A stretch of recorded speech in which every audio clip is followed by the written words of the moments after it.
name's Kevin Czar. The farm name, we do business with, I have a partner, my brother, and I do business as K&K Farms. The main farm is located 4 miles west of Gove, and then we have several other locations. We have corn, wheat, and cattle.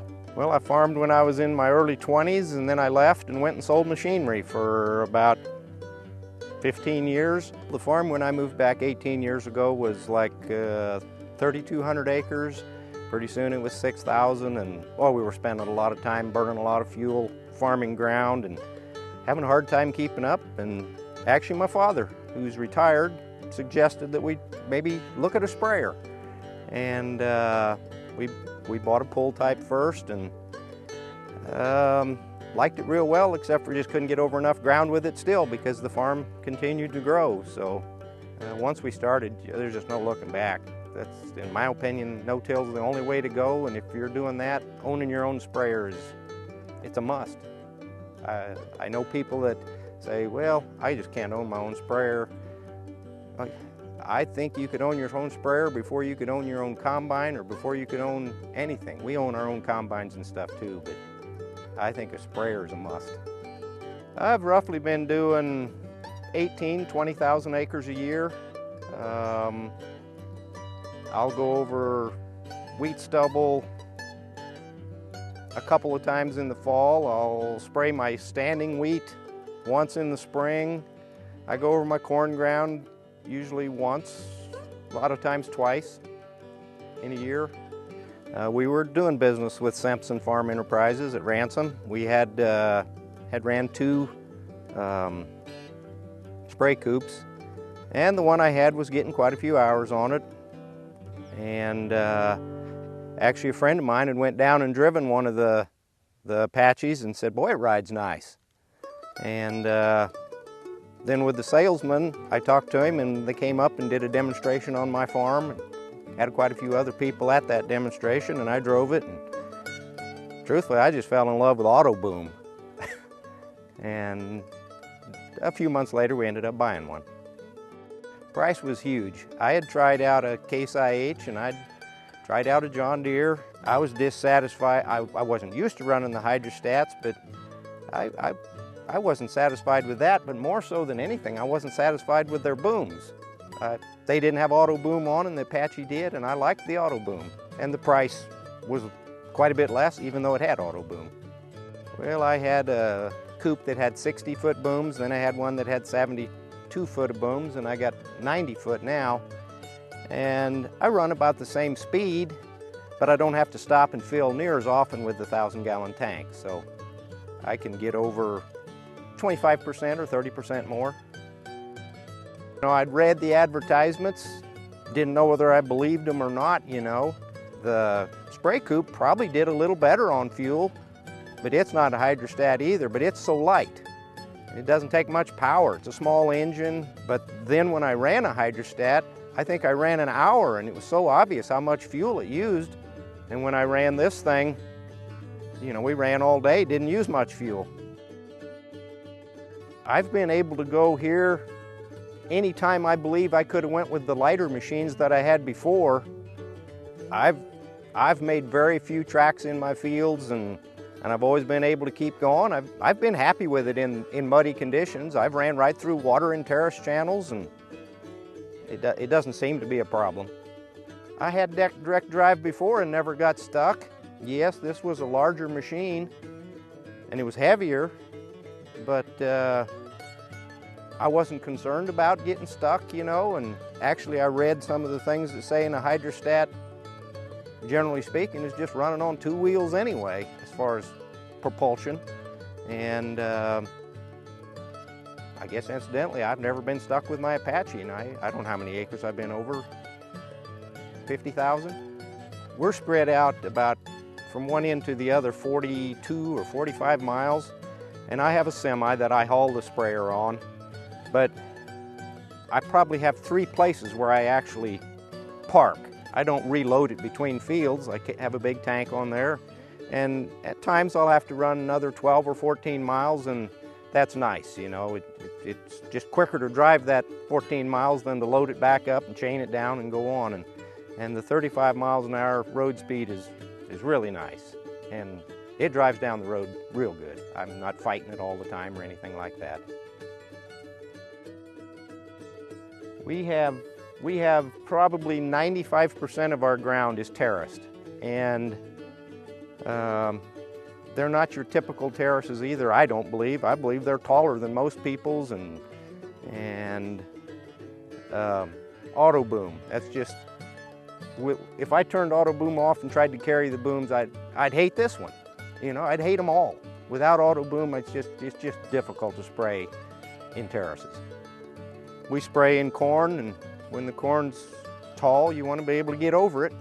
And I'd had a shorter coupe and a taller coupe, and I like the taller coupe for visibility, and so I drive probably faster than most people do. I typically run 16 miles an hour, and unless I'm shooting over one of the terraces, then I slow down at every terrace and then speed back up. But I also start the fields running 16 miles an hour, and I would say I've never hit a post, and it's the visibility of the end of the boom is excellent. And not having to fight up and down because it has auto boom. That just takes a lot of the worry out of that first round. Well, at 16 miles an hour, you can take your nicest pickup out, and it's not any, I think it's rougher than this probably, especially when you hit the bigger holes. Something I notice, or that I like real well, and I don't know how other machines are, but this thing seems to ride about the same whether it's the hydraulic suspension, but I think it rides the same whether you got 1,000 gallons in it or whether you got 20 gallons in it. It seems to ride the same either way, and I'm not sure they all do that. The pull type, I mean, you got all that weight of the tractor. I usually ran faster than most guys run with a tractor too. I probably ran 9. About 7 is as fast as probably you should have went, and with the coupe I could run as fast. But my booms flew all over the place on it. Here they ride real nice. When I'm driving, I'm just sitting there. I'm not having to constantly raise and lower my booms. I'm not having to turn the steering wheel. You're watching for bumps. That's what I'm watching for in case I need to slow down. That's the only thing I'm doing, speeding up and slowing down. I believe I can run in a little stronger breeze because I have auto boom than if I didn't have auto boom, because my booms typically don't get over, I think you're supposed to run somewhere in the 40 inches off the ground or something area is where it's set for. I doubt that I very seldom will have a boom that gets up in the air over 6 foot. And typically it's just right down hugging the ground, and so I do a better job there. The auto boom, you know, I've commented you usually running about, the boom's about this high off the ground, and until my corn is about this high, which you can't hardly spray it once it's past about this tall, I use auto boom. The tires run between the rows. If you're between the rows with these tires, those tires will be between the rows if it's set up right.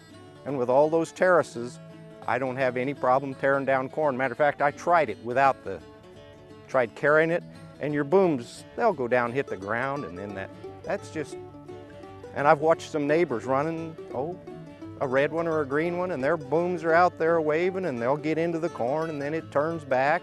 I just don't have any of those problems because I got the auto boom.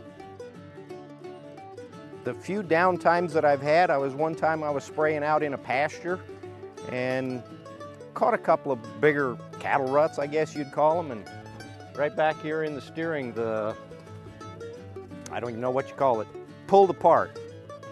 Whether it should have or shouldn't have, I don't know, but it did. So I had a couple of days down there while they came up and fixed it, or a day. They got in and fixed it pretty fast. I've had some boom problems. They came up and put brand new booms on for me. I'd had it a year, and that was at no cost to me. And where that one broke, I just braced the new one. Simply, just a simple little brace, and I've never had any trouble since.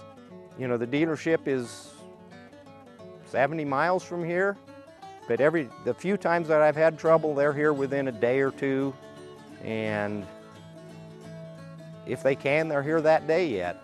And I just haven't had very many problems. The salesman's been good. If I call him, he gets right back to me, or else he answers the phone, and that's been excellent.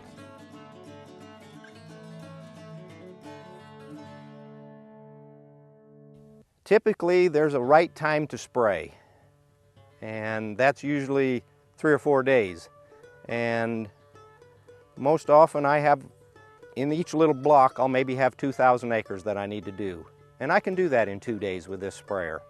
And it's just real important to be able to spray on a timely basis. If you had to wait for a custom applicator, he might be a week later.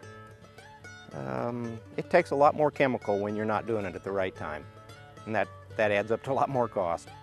When you're doing your own spraying, you can buy, there's a lot of wholesalers around to buy chemicals from, and you can probably save 30% more or less, however you want to word it. You can save about 30% by buying chemicals from various different people.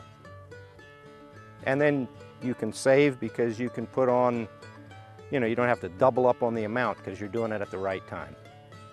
We would probably need to run our cattle and our corn and everything. I would either be just wore out driving tractor, or we'd have to hire a couple of guys to run tractors if we were doing that. And you know, as far as expanding the farm some more, I'd be willing to now because you can see that you can handle it. But farming it, you know, you'd be tired of it. You wouldn't want it anymore. I have relatives who have green ones and red ones, and they can't hardly get 1,000 acres with 100 gallons. I can do 1,400 acres with 100 gallons. That's quite significant, especially when you figure they paid $40,000 more for their machine than I paid for mine.